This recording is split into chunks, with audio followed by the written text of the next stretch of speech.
Bonjour à tous, dans cette vidéo nous allons voir comment déterminer l'axe de symétrie et le sommet d'une parabole dans un repère.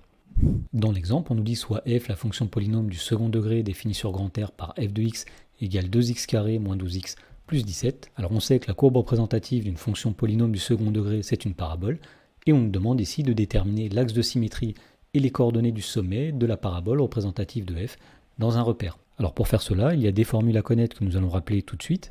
Alors, soit f une fonction polynôme du second degré avec f de x égale ax² plus bx plus c. Donc la première chose qu'on a déjà dite, c'est que la courbe représentative de la fonction f dans un repère s'appelle une parabole.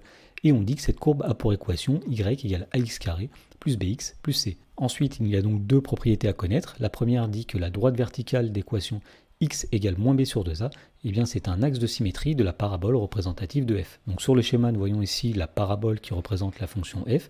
Et ici, nous avons la droite d'équation x égale moins b sur 2a, qui est un axe de symétrie de cette parabole. Et donc la deuxième propriété dit que le sommet de cette parabole, c'est-à-dire le point qui est situé ici, eh bien, possède pour coordonnées moins b sur 2a en abscisse et f de moins b sur 2a en ordonnée. Alors voyons comment appliquer ces deux propriétés à la fonction f qui est donnée dans l'exemple.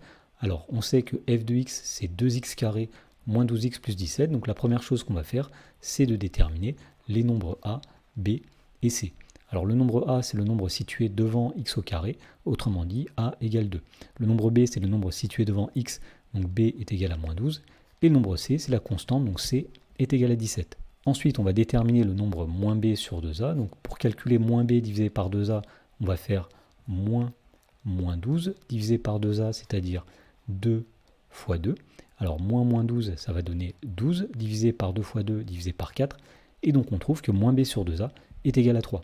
Et donc d'après le rappel, on en déduit que la droite verticale d'équation x égale 3, eh bien c'est l'axe de symétrie de la courbe de f. Maintenant nous allons chercher le sommet de la parabole représentative de f. Alors pour cela, il nous faut le point de coordonnées moins b sur 2a, f de moins b sur 2a. Nous avons déjà moins b sur 2a, donc nous allons calculer maintenant f de moins b sur 2a.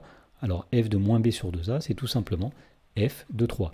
Donc on va calculer f de 3 en remplaçant tous les x par 3. Autrement dit, f de 3, c'est 2 multiplié par 3 au carré, moins 12 fois 3, plus 17. Alors 2 fois 3 au carré, c'est-à-dire 2 fois 9, 18, moins 12 fois 3, c'est-à-dire 36, plus 17. Et donc on trouve que f de moins b sur 2a est égal à moins 1. Et donc on en déduit d'après le rappel que le sommet de la parabole représentative de f, c'est-à-dire le point situé ici, eh bien c'est le point de coordonnées moins b sur 2a, c'est-à-dire 3, f de moins b sur 2a, c'est-à-dire moins 1.